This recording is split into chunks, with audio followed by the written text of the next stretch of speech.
আমরা মাছে ভাতে বাঙালি। নতুন রাঁধুনি ও ব্যাচেলারদের জন্য আজকের বাঙালির শীতকালীন জনপ্রিয় একটি রেসিপি নিয়ে হাজির হয়ে গেলাম। গরম গরম ভাতের সাথে এরকম বড়ি, ফুলকপি, নতুন আলু, সাথে শোল মাছের ঝোল হলে আশা করি আর কিছুই লাগবে না। কী পদ্ধতিতে করলে এর টেস্টটা সবথেকে ভালো হবে আজকে আমি সেটাই দেখাবো। সেই সাথে থাকছে বিভিন্ন প্রকারের টিপস অ্যান্ড ট্রিক্স। তো চলুন চলে যাই রেসিপিতে। রেসিপি বানাতে প্রথমেই লাগছে মাছ। আপনি যে কোনো প্রকারের মাছ নিতে পারেন। আমি শোল মাছ নিয়েছি।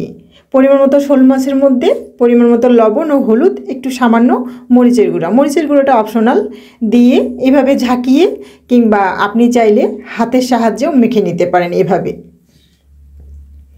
তো মাছটা আমি ভালোভাবে মেখে নিয়ে ম্যারিনেট করার জন্য রেখে দিব কিছুক্ষণের জন্য। তো কিছুক্ষণ পর আমি চুলোটা জ্বালিয়ে দিয়েছি। এখানে একটি ননস্টিকের প্যান নিয়েছি।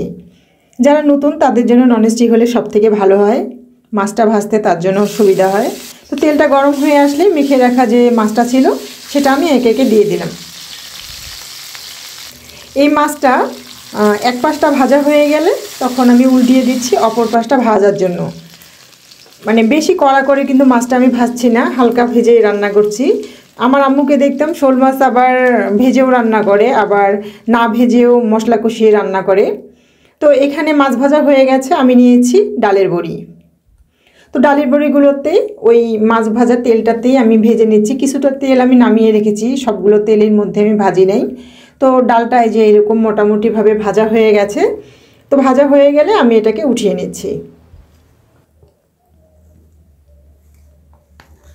তো এই তো জনপ্রিয় সেই ডালের বড়ি ভাজা হয়ে গেছে। আর এদিকে আমি আলু ধুইয়ে ছিলে পানিতে ভিজিয়ে রেখেছি যেন অতিরিক্ত স্টার্চটা চলে যায়। আর ফুলকপি মিডিয়াম সাইজে কেটে রেখেছি। একটা টিপস এই যে একটু লবণ পানিতে ফুলকপিটা আপনি কাটার পরে 2 থেকে 3 মিনিটের মতো ভিজিয়ে রাখলে এর মধ্যে যদি কোনো ছোটোখাটো পোকা থেকে থাকে সেটা কিন্তু বেরিয়ে যাবে। তো আমি 3-4 মিনিটের মতো ভিজিয়ে রেখেছিলাম। তারপর ফুলকপিটা ঠান্ডা পানি দিয়ে ধুয়ে নিয়েছি।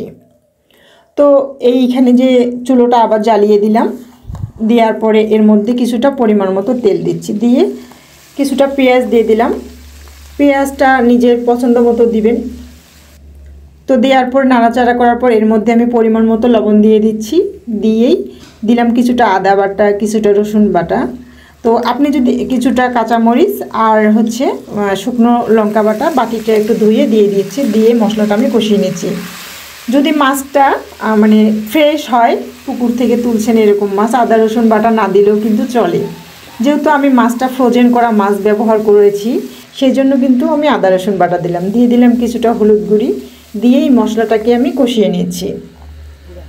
দিয়ে ধনে ও জিরা গুঁড়ো কিছুটা, আমার টালা ধনে ও জিরা গুঁড়ো ছিল সেটা দিয়ে কষিয়ে নেওয়ার পর আলুটা দিয়ে দিলাম।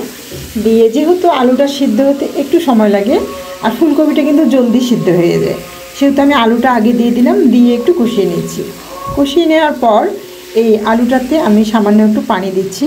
পানি দেওয়ার পরে আমি সামান্য একটু ঢেকে রাখবো। কিছুক্ষণ আলুটা ঢেকে রাখার পর ঢাকনাটা খুলে খুব অল্প সময়, বেশিটা না, নতুন আলু বেশি সেদ্ধ হতে সময় লাগে না, তবে ফুলকপিটা খুব দ্রুত সেদ্ধ হয়ে যায়। একটু নাড়াচাড়া করে আমি ফুলকপিটা অ্যাড করে দিলাম। দিয়ে যেন মশলাটা সবজিটার গায়ে লেগে যায় সেজন্য একটু উল্টিয়ে পাল্টিয়ে নাড়াচাড়া করে নিচ্ছি। তো নাড়াচাড়া করে নেওয়ার পর একটু গরম পানি দিয়ে দিচ্ছি। আমি যে পানিটা ব্যবহার করতেছি এটা কিন্তু গরম পানি। কিছুটা পানি দিয়ে দিলাম। পানি দিয়ে এই সবজিটা আমি ঢেকে দিচ্ছি। সবজিটা যখন মোটামুটি সিদ্ধ হয়ে গেছে তখন ঢাকনাটা খুলে নিলাম। ঢাকনাটা খুলে নিয়ে একটু নাড়াচাড়া করে নিচ্ছি। এখন সবজিটা প্রায় 80% সিদ্ধ হয়ে গেছে। আমি লবণটা চেখে নিয়েছি, আর একটু সামান্য লবণ লাগবে, দিলাম। দিয়ে যে ভেজে রাখা বড়িটা ছিল সেটা দিয়ে দিচ্ছি। ভিডিও ভালো লাগলে প্লিজ চ্যানেলটিকে সাবস্ক্রাইব করুন, লাইক করুন, আপনার আপনজনদের মাঝে শেয়ার করুন। এ পর্যন্ত যে সকল বন্ধুরা আমার সঙ্গে রয়েছেন তাদের জানাই অসংখ্য ধন্যবাদ।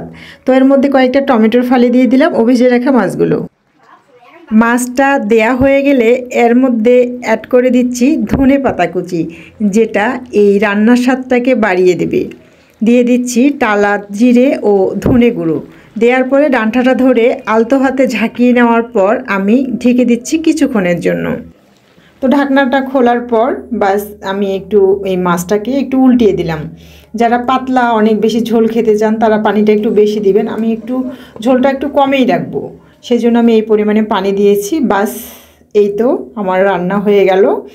ভিডিও দেখে যারা নতুন রাঁধুনি উপকৃত হলে আমাকে জানাতে ভুলবেন না যে আপনার রেসিপিটা কেমন হয়েছে। আমি এটি ধোয়া ওঠা গরম ভাতের সাথে পরিবেশন করেছি এবং দেখুন বড়ি, সবজি, মাছ সবগুলোই কিন্তু আস্ত রয়েছে এবং সিদ্ধ হয়েছে পারফেক্টভাবে। এতক্ষণ আমার সঙ্গে থাকার জন্য অসংখ্য ধন্যবাদ। ভালো থাকবেন সবাই। আল্লাহ হাফেজ।